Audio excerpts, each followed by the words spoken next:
Guys നല്ല വെയിലാട്ടോ. അപ്പോൾ നമ്മൾ രാവിലെ ഇറങ്ങിയപ്പോൾ നല്ല വെയിൽ പറഞ്ഞാൽ നല്ല വെയിലാണ്. അപ്പോൾ കിണറൊക്കെ വേനൽ കാലത്ത് പറ്റൂല.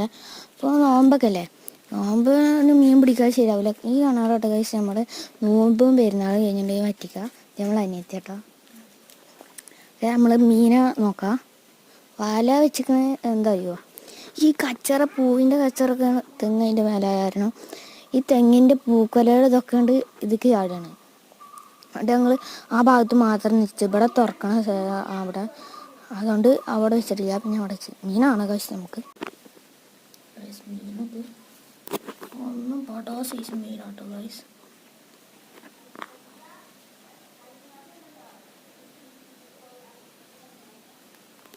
പായലിൻ്റെ അടിയിലൊക്കെ പോരാണ് ഒഴിച്ചിട്ടുണ്ട്. ഇതൊന്നുമില്ല ഗൈസ്, വേറെ ബാക്കി നമ്മളെ കണ്ട കാരണം ഓല അടിയിലേക്ക് ഒഴിക്കുക കേട്ടോ. എന്താ കണ്ടോ ഇതായിരുന്നു.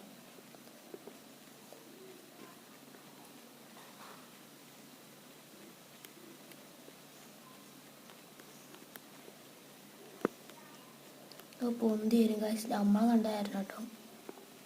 നമ്മൾ തീറ്റിട്ട് കൊടുത്തിട്ട് വളർത്തണല്ല, നമ്മൾ എന്താ നാടൻ മീൻ ഇതായിട്ട് വളർത്തണം കേട്ടോ. അടി സൈസ് ബ്രാല കേട്ടോ. ബ്രാല എന്ന് പറയും, കണ്ണനും പറയും ഗൈസ്. പക്ഷേ കടുണ്ടോയെന്ന് അറിയില്ല ഇതിൽ. സിലോപ്പി കുറേ മീനുണ്ട്. അവിടെ കയറി കിടക്കുക പായലിൻ്റെ കാരണമൊക്കെ കുളവായിട്ടിട്ട് അടിപൊളി സൈസ് സാധനമുണ്ട്. പിന്നെ വീട് എടുക്കുമ്പോൾ നമ്മളെ കണ്ടിട്ട് അതാ വെള്ളം കുടിച്ച് പോയി.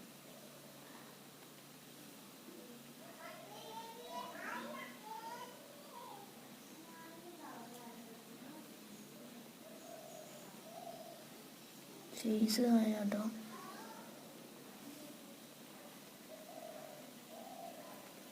വേറെ മീനൊക്കെ ഉണ്ട്, പക്ഷെ നമ്മൾ വീഡിയോ എടുക്കണമായിരുന്നു.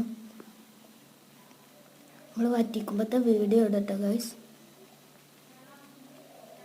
ഇതാ പോണ്. ബാക്കിയില്ലായിട്ട് നമ്മൾ കടി പോയിട്ടുണ്ട്. അപ്പോൾ എന്ത് ചെയ്യുന്നൊക്കെ നമ്മൾ അനാബസും പറയും, കട്ടാൻ പരിക്കെന്ന് പറയും നമ്മളെ നാട്ടിലൊക്കെ. കുറേ കണ്ണന്മാരൊക്കെ ഉണ്ടാവും. അനാബസ് വെള്ളം കുടിച്ച് പോകാൻ അനാബസ് കട്ടാൻ പരിക്കെന്ന് പറയും. അനാബസ് ഇഷ്ടമായ രീതിയിലുണ്ട് കേട്ടോ ഗൈസ്.